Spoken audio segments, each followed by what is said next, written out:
At Westminster Cathedral, worshippers gather for the last Mass before lockdown.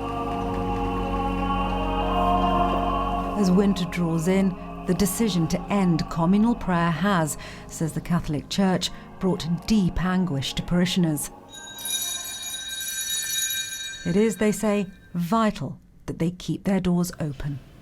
I and everybody else is incredibly disappointed because we haven't seen any evidence. We haven't heard from any of our churches that anybody would have caught COVID-19 in any of our buildings. So we don't know why we are still being closed.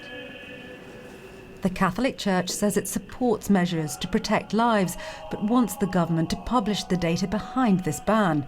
Parishioners here support that position. I think that the people here who come to pray, they need it, especially the elderly, the vulnerable. Obviously, you can go online and watch live stream, but it's not the same as actually being able to come to the cathedral. When you take that from a person like me, a Catholic, it's like taking away the essence of our faith, because that's one of the pillars of our faith. The people who've come to this last Mass before lockdown tell me that worshipping together is a spiritually powerful experience and that it's good for their overall well-being.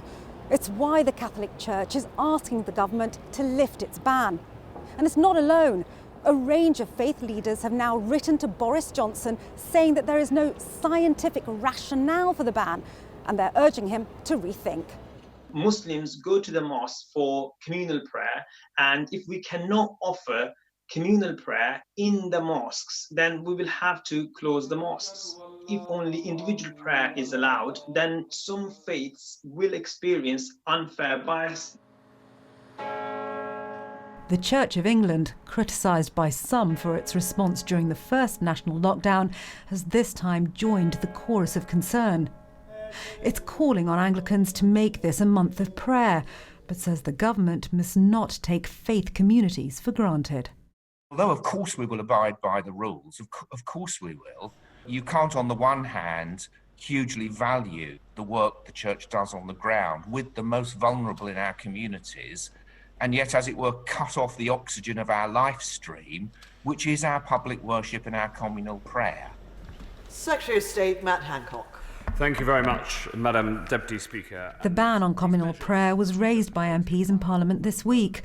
This was the Health Secretary's response. I can tell the House that ministers are talking to faith leaders to do everything we can to reach an accommodation as soon as possible.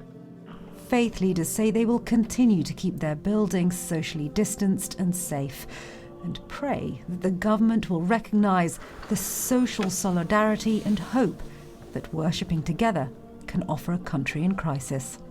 Sangita Myska, BBC News.